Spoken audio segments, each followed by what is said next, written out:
یو سړی و مېلمانه به چې راله نو د ښځې نه ډېر تنګ و ښځې نه به چې مېلمانه به راله دی به کوتک راواغست او مېلمه به یې نه پرېښو کور کې یو مېلمه راغی ډېر معزز و دی اوس سړی کې خیال کوي چې که ښځې ته هم چې چای مې پخې کا یا روټۍ پخه کا مېلمه راغلی اوس مې ښځه خښته په لاس ورپسې راوځي څه وکړم کور ته راغلی ښځې ته وایي چې ښځې خبره خو نه یې که وی نه وی یو ډېر لوی خان راغلی دی بنگلی دی او چمنونه دی او دولت دی او جایگیری دی که دی عزت ولا ورکو نو ډېر څه به راکي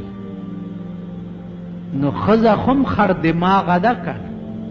ویل ښه نو په دې زاړه کور کې مونږ اوسېږو یو بنګله به رانه کي ویل بنګله هم راکوي خو که تا عزت ویل الله چرګوړی راونیسه زه میړه یې چرګوړی رانیولی دی لال کړی دی او زر یې وله روټۍ موټۍ او چای مې بار اجره کې دی خان سره ناست دی ورته ویل خان په داسې بلا اوښتی یم که د دې ښځې نه دې خلاص کم نو عمر ده به دې نیکي منم هغې ویل غم مه کوه چرګ مرګ یې راوړی دی خوړلي دي دا ښځه دې خان وویلې دې سړي ته چې دا په څنګه کور کې مړه اوسېږي زما یار یې او په جونګړه کې اوسېږي راځه چې یو بنګله دله درکم ښځه ورته وایي چې او خان خدای دې ډېر ښه ساته سړي ته وایي چې لږه سوجي نه کومه چې لږه حلوا هم وله وکړم ویل وکړه حلوا یې هم وله پخ کړې ده کډه تړه ویل چې ځو کډه د غریب څه واخو لت کوپړی راغستی دي او په یو دوو خرونو یې بار کړي دي په یو یې کټونه یو دوه تړلي دي او پس یو بکسونه مکسونه ایښي دي او روان چې څه منځ یې مزل یې کړی دی د خان چې کتلي یو کوی په مخه ورغلی دی خانه کوی کې داسې کتلي دي ویله د قدرت مالکه تسلوی خدای چې په کوی کې دیم چمن او باغچې جوړې کړي د ښځې غېږ کې ماشوم میړه ته وایي چې ته لږ ونیسه چې زه به ګورم خو چې دی ور منډه کړې ده چې کوی ته یې سر ښکته کړی دی خان رستو نه ټېله ورکړې چې غړم شوی ښځه لاړه کوی ته لاندې او دې سړي ته یې وې زه مبارک شه د بلا نه مې خلاص کړي سړي ماشوم په غېږ کو کور ته راغی چې شپه شوه ماشوم جاړي چې ماشوم جاړي زړه کې خیال کړی دی چې که دا ښځه مې په تندر ولګه که هر څومره خرابه وه خو اوس دا ماشوم راته مري نو سهار یې پړی او بوکا اغستې ده او هغه کوی ته ورغلی دی ورکوزه کړې ده چې ورکوزه کړې چې راکاږي نو خیال به یې کړی چې دې بوکه کې به مې ښځه ناسته وي چې راویښېجو چې راخېجولې چې پاس راغلی ده اوس ښځه نه ده یو بله بلا پکې ناسته ده شیشکه غوندې پکې ناسته دا سړی ورته وایي چې څوک یې بیخ دي زه غورځوم دی ویل چې ومې نه غورځې ډېره نیکي به در سره وکړه چې ومې نه غورځې چې راویښېجوله څوک یې ویل زه بلا یمه دې کوی کې اوسېږم نو ویل ولې راوختې ویل پرون یو ښځه را پرېوتې ده دې سپېږمو ته یې راوستې د خدای قهر ښځه نه ده د خدای قهر دې سړي ورته ویل ښه ده نو اوس خو به ما سره نیکي کوې چې دې بلا نه مې خلاصه کړي زما ښځه نشته واده مې نشته دې بلا ورته ویل چې زه پیری یم زه به لاړ شم د بادشاه په لور به کښېنم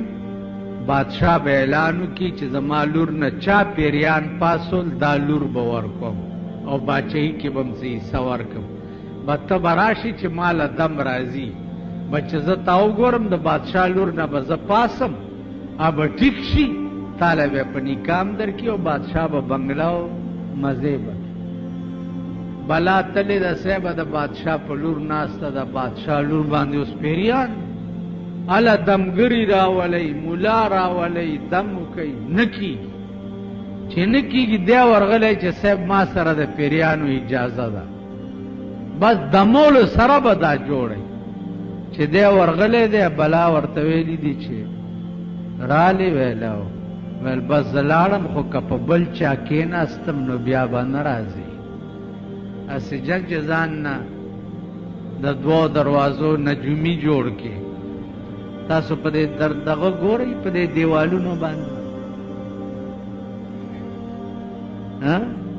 دا د نجومیانو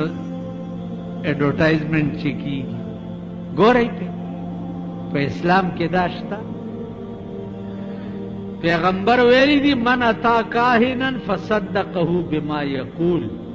فقد کفر بما انزل علی محمد صلی الله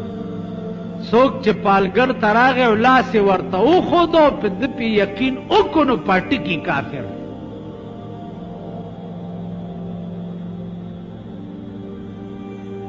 عزیزانو بادشاہ لور چې جوړه شو مولا راوغوښتو نکاح ورته وتړلو یو بنګله ورکړه زه مزې چرچې کوم دا بلا لاړه د وزیر په لور کېناسته چې په هغې کېناسته په هغې اوس پیریان شو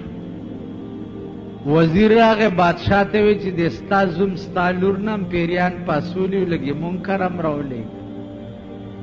بادشاه ورته ویل چې ورشه دړه کې خیال کولو چې د بلا سره خو ما وعده کړې ده چې که په بل چا کېناستې نه به درځم دا به اوس څه کېږي خیر ځه چې ورغلی دی بلا ورته ویلې چې ما چې تا ته ویلي چې په بل چا کېنم نه به راځې نو دی ورته وایي چې دې له نه یم راغلی چې تا د وزیر د لور نه پاسو دې له راغلی یم چې د کوهي نه هغه ښځه راوتې ده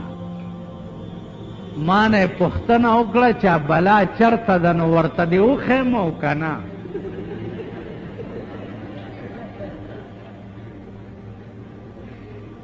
بلا ورته وایي چې دا د وزیر لور هم ستا شوه خو چې ښځې ته مې ونه ښې هغه د کوهي په بلا اورېدلی که نه ماما